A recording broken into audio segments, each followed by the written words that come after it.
বাবা, বাবা, ও বাবা, তুমি কাঁদছো? দেখো না বাবা, আমি হাসছি। জানো বাবা, মারা যাবার পর কারো কষ্ট থাকে না। আমি বড্ড সুখে আছি। বাবা, তুমি আর কেঁদো না বাবা। দেখেছো, অসংখ্য মানুষ নেমেছে পথে। তাদের যে একটাই দাবি, উই ওয়ান্ট জাস্টিস। বিচার হবে বাবা, কেউ ছাড় পাবে না।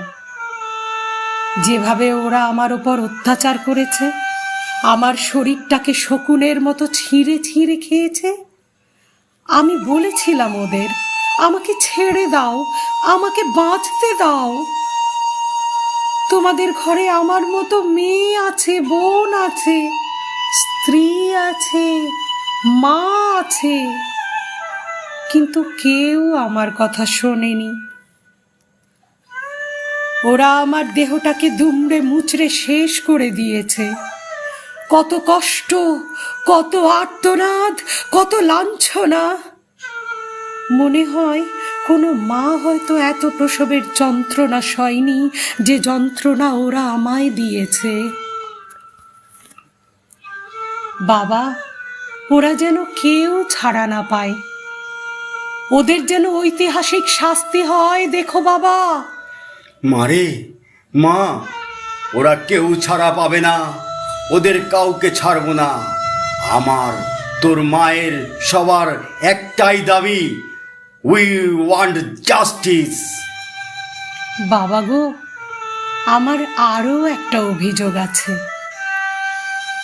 আমাদের মুখ্যমন্ত্রী মহিলা, তিনি কি ভূমিকা পালন করছেন সেটা সারা বিশ্ব দেখে চমকে উঠছে।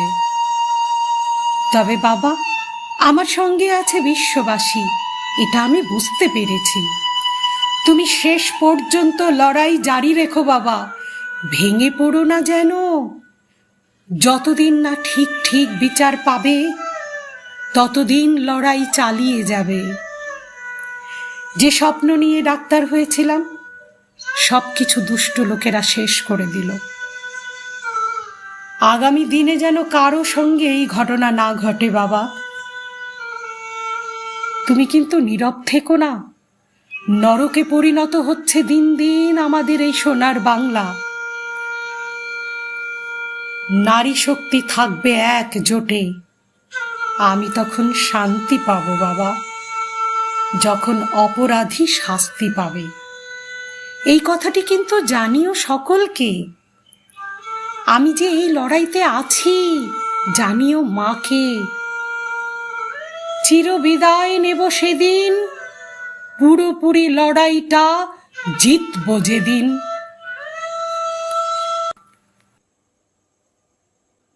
শুনলেন দর্শক, ভাইরাল এই ভয়েসটুকু কাল্পনিক হলেও চোখ দিয়ে কিন্তু জল বেরিয়ে আসলো, কান্না পেয়ে গেল রীতিমতো। যে আমাদের পশ্চিমবঙ্গের মেয়েরা, মায়েরা কখনো কি জাস্টিস পাবে না? চোখ দিয়ে জল বেরিয়ে আসলো। আমরা এমন একটা রাজ্যে বাস করছি, এমন একটা দেশে বাস করছি, যে দেশে জাস্টিস আছে কিন্তু তার চোখে দেখা যায় না। জাস্টিস আছে কিন্তু চোখে দেখা যায় না। এর আগে নির্ভয়ের ব্যাপার, সেই মনে আছে তো? নির্ভয়ের ব্যাপারটা 8 বছর পরে কিন্তু তার সাজা হয়েছিল। আরও এরকম কত আছে যেগুলো সাজাই হয় না।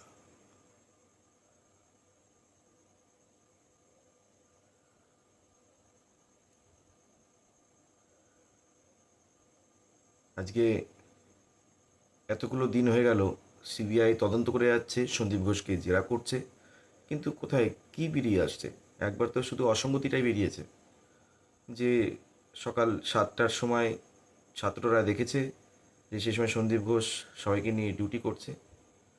আবার সন্দীপ ঘোষের বয়ানে উঠে আসছে যে না, উনি সেই সময় ওখানে ছিলেন না। 9টার সময় এসে তিনি পুরো ব্যাপারটা দিয়ে সবার চোখে পড়ে, ছাত্রদের সকলের চোখে পড়ে। 10টার সময় পুলিশ আসে, 11টার সময় মৌমিতা দেবনাথের বাড়িতে তার বাবা মাকে জানানো হয়। তো ছাত্রদের সঙ্গে সন্দীপ ঘোষের কথায় অসঙ্গতি আসছে, এছাড়া আর কি উঠে এসছে? আর সঞ্জয় যে আছে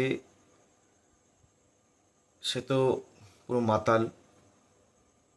ও তো প্রথম দিনেই গিয়ে স্বীকার করছে ও সব কিছু করেছে, কিন্তু কখনো এটা হতে পারে না যে একটা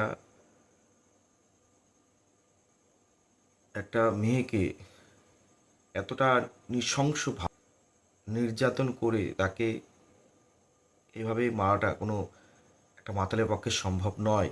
এটা সকলেই আমরা বুঝতে পারছি। কিন্তু কিসের জন্য এত ধামাচাপা দেওয়া চলছে? যে যারা দোষী সবাইকে এক সারিতে দাঁড় করে জিজ্ঞাসাবাদ করা হোক, ডাকা হোক। যত কলিগ রয়েছে মৌমিতা দেবনাথের, যত কলিগ রয়েছে, যত তার সাথে ইন্টার্নরা ছিল, যত তার কলেজে তার সহকর্মীরা ছিল, সকলকে একযোগে দাঁড় করিয়ে সিবিআই তদন্ত করুক। আজকে 3 দিন 4 দিন ধরে শুধু সন্দীপ ঘোষ জেরা করছে, কিন্তু জেরা থেকে কোনো কিছু আলাদা কিছু নাম বেরোচ্ছে না। কী হচ্ছে? আদৌ কি জাস্ট পাবে? আদৌ কি জাস্টিস হবে? আপনাদের কি মনে হয় জানাবেন।